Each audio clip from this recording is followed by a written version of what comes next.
제가 20년 전 유아교육학과 여자 전문 대학을 다니고 있을 때 제 친구들과 저는 하루도 빼먹지 않고 미팅을 나갔어요. 그런데 제 친구들은 남자들 앞에서 얘기도 잘하고 큰 소리로 떠들고 웃고 하는데 저는 영남자들만 보면 하려던 얘기도 안 나오고 꿀먹은 벙어리가 되는 겁니다. 등에서는 식은 땀이 나고 얼굴이 잘생긴 남자일수록 제가 더 말을 못 걸겠고 제 얼굴이 빨개지는 겁니다. 이상하게 제가 숫기가 없어서 그런지 저는 말을 버벅거렸고 당연히 저는 킹카의 선택에서 제외되었죠. 1년 동안이나 그렇게 많은 미팅을 했는데도 저는 솔로였고 이제 졸업이 1년밖에 안 남은 상황에서 다른 친구들은 다 짝이 있어서 연애도 하고 심지어 졸업해서 결혼까지 생각하는 친구들도 있는데 저 혼자만 외로운 기러기였습니다. 엄마는 네가 뭐가 부족해서 아직까지 남자친구 하나도 없나며 제발 어디 가서 아무나 한 명 만들어 오라고 난리였습니다. 제가 키는 165인데다 호리호리했거든요. 하지만 중요한 건 간판 아니던가요? 얼굴은 스탠다드보다 밑에인데 그걸 엄마는 인정을 안 하는 겁니다. 눈도 작고 차갑게 생긴 데다가 입술은 너무 얇아서 간사하게 보이는데 눈 밑에 주근깨는 왜 그리도 많은지 천장에 해당되는 눈썹은 생기다 말아서 꼭 연필로 그려줘야 얼굴 형태가 나오니 비가 오는 날이면 남들은 머리에 손을 갖다 대는데 저는 눈썹에 손을 갖다 댑니다. 눈썹 지워질까 봐서요. 타고난 성격이 부끄럼이 많고 숫기가 없어 말을 잘 못하는 게 다 엄마를 닮아서 그런 건데 왜 나만 가지고 저렇게 잔소리를 해대는지 저도 화가 나더라고요. 나도 남친 하나 만들고 싶은데 안 만들어지는 게 왜 내 탓이냐고요. 그런데 얼마 지나과 사무실 앞에서 펜팔이라는 문구를 보게 되었습니다. 펜팔 동호회 같은 것이었는데 다른 대학교 동호회와 연결되어 있어 연회비 10,000원만 내면 누구나 펜팔할 수 있는 상대방을 소개시켜준다는 거였습니다. 이를테면 제가 다니는 대학교에서 서울의 한 대학교 펜팔 동호회를 맺어 서로 편지를 주고받는 것이었죠. 서울로 시집가는 게 꿈이었던 저는 냉큼 그 동호회에 가입을 했고 서울 모 대학교 전자공학과 4학년에 재학 중인 한 남자와 펜팔을 하게 되었습니다. 우리가 알 수 있는 건 이름과 전공 과목 나이 정도였죠. 저보다 4살이나 많았기에 저는 마음에 들었습니다. 그때 어른들은 4살 차이는 궁합도 안 본다는 말이 있었거든요. 우리는 처음에 서로 자기에 대해 소개를 하고 대학 생활을 어떻게 하고 있는지 취미가 뭔지 수업이 없을 때는 뭘 하는지 그런 얘기들을 주고받다가 점점 더 친해지면서 앞으로의 꿈은 뭔지 취직은 어디로 할 건지 그런 인생 계획도 털어놓게 되었죠. 저의 글씨체가 너무 예뻐서 놀랬고 이렇게 글씨체가 좋은 사람을 알게 되어 너무 기쁘다는 말까지 전하더라고요. 글씨체가 좋으면 얼굴까지 예쁜 것 아니냐며 당연히 그럴 거라고 생각했다고 하는데 사실 저는 쥐구멍에라도 숨고 싶더라고요. 저는 얼굴은 예쁜 편이 아니라 좀 평범한데 차가워 보이는 눈을 부드럽게 보여야 한다면 엄마가 억지로 쌍꺼풀 수술을 시켜서 눈두덩이가 좀 부어 있었거든요. 그런데 그런 이야기는 하나도 하지 않았으니 얼굴 보면 까무라치겠다 싶어 그런 언급에 대해서는 제 스스로 말을 아꼈죠. 저는 사실 그 사람의 글씨체는 마음에 안 들었어요. 정말 이게 초등학생 글씨인지 중학생 글씨인지 너무 엉망진창이더라고요.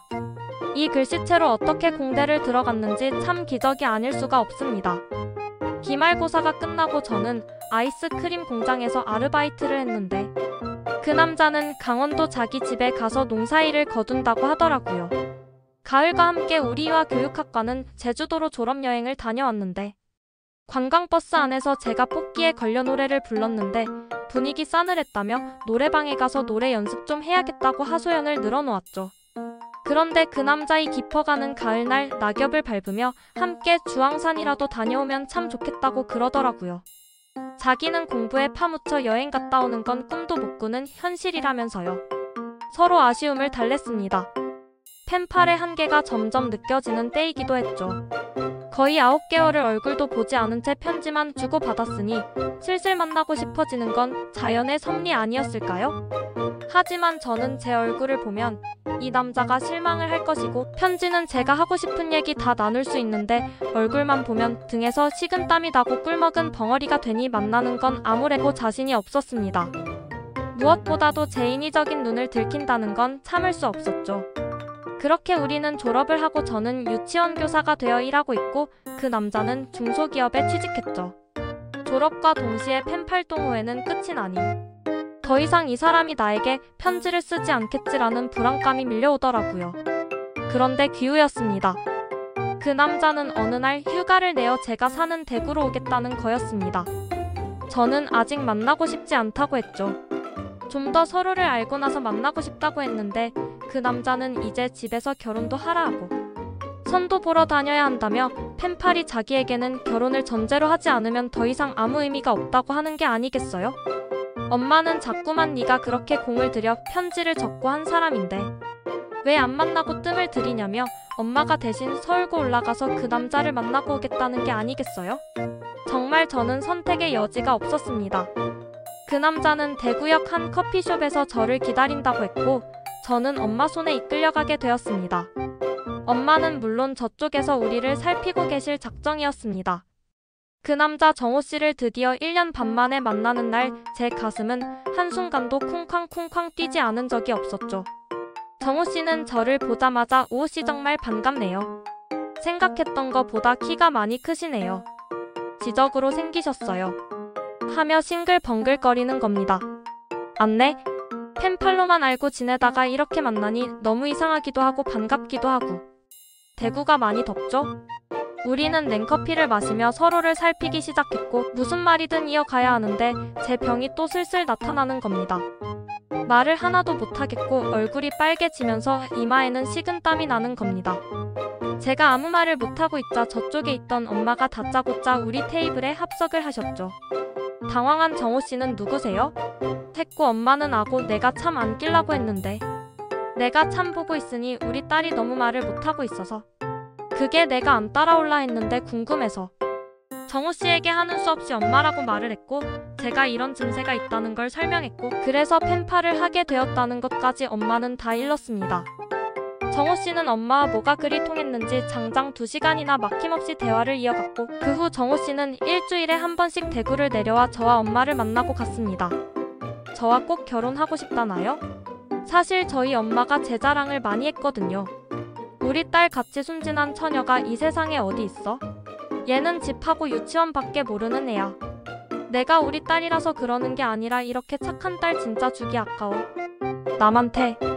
엄마는 제가 시집 못 갈까봐 늘 노심초사했는데 펜팔에서 남자 하나 확실하게 만나 대구까지 내려오게 했으니 이 기회를 놓칠 리가 없었죠. 제 사주에 제가 노처녀로 산다는 말을 12번도 더 들었거든요. 엄마는 시댁이 강원도 농사 짓는 곳이라도 괜찮다며 서울서 둘이서 직장 생활하며 아껴가며 잘 살면 된다면서 결혼을 허락해 주셨습니다. 사실 정호 씨가 저보다 인물도 좋고 학벌도 좋고 성격도 좋은데 정호 씨는 저를 더 사랑하고 결혼하고 싶어 했습니다. 저는 정말 그가 고맙고 따뜻한 심성을 지닌 것 같아 더 마음이 가더라고요.